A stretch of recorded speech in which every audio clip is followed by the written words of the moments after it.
midhangetaken para warga wonten ing alun-alun dan sekitarnya. Halo. Jos, sip.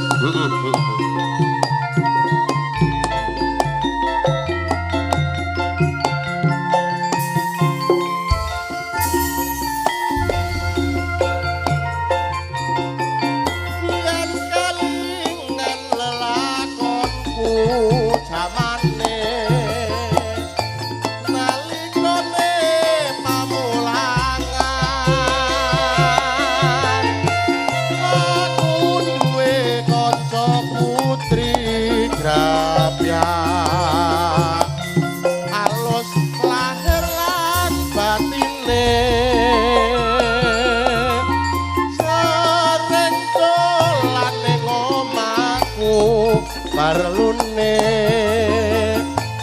mong sinau bebarengan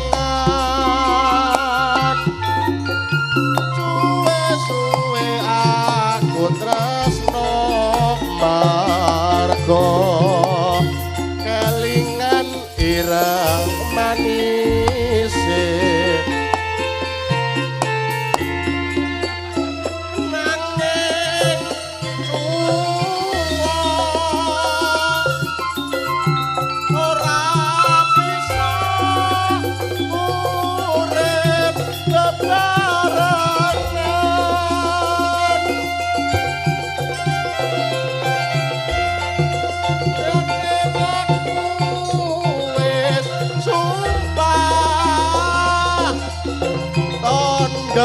tresno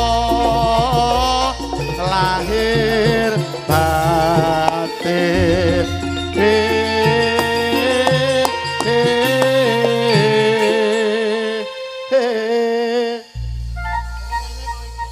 aku ndelok sate bekicot tok lali cakepan to lali bekicot dadi kresengan siap nggih kula tenggok lho nggih ya sapa ngerti dirirang bungkus Cik Lis, informasinipun kirang pinten. Tunggal.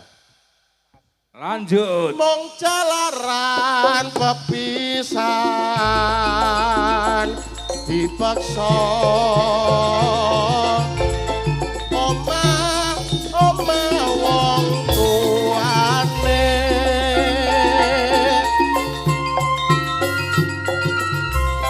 nanging aku ora bisa ilang mergo kelingan ireng manis kita aku joget piye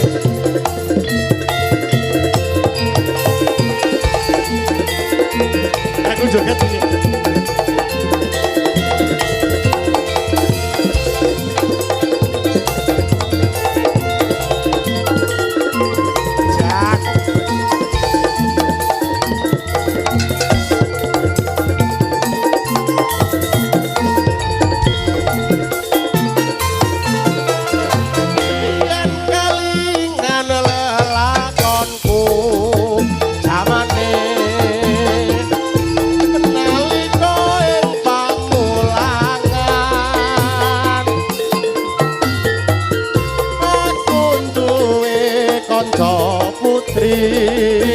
Grafia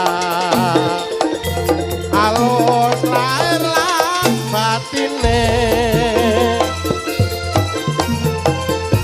sering dolan ning omahku parlune wong sinau bebarengan suwe aku ora bisa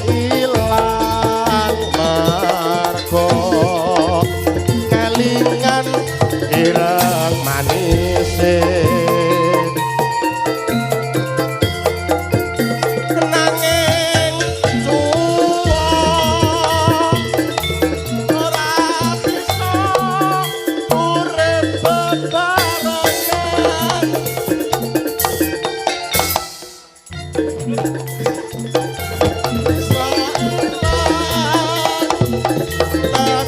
tresno lahir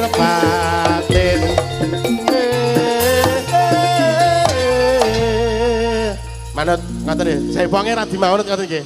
Dapat ngene tak ngoten nggih. Oh ya, dagelan. Itu Dalam ono informasi. siap dan Ya, sudah. agar tidak terjadi adanya kemacetan, Iya.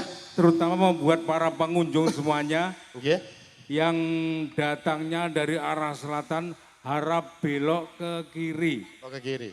atau ke barat ya. Karena sesuai dengan yang kita ketahui, jalan ini adalah satu arah. Bener ya?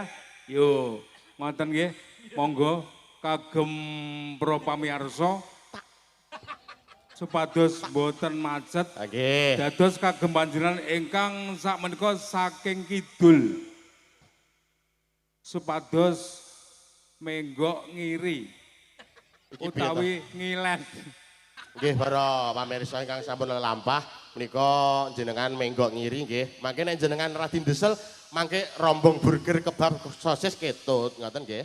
Ya Krengsengan kecot.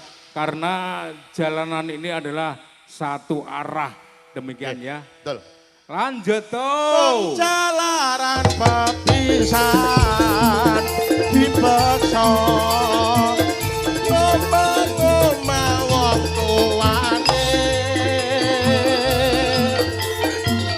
tresnaku ra bisa ilang marga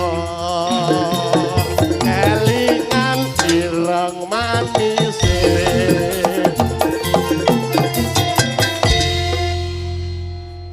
Makasih.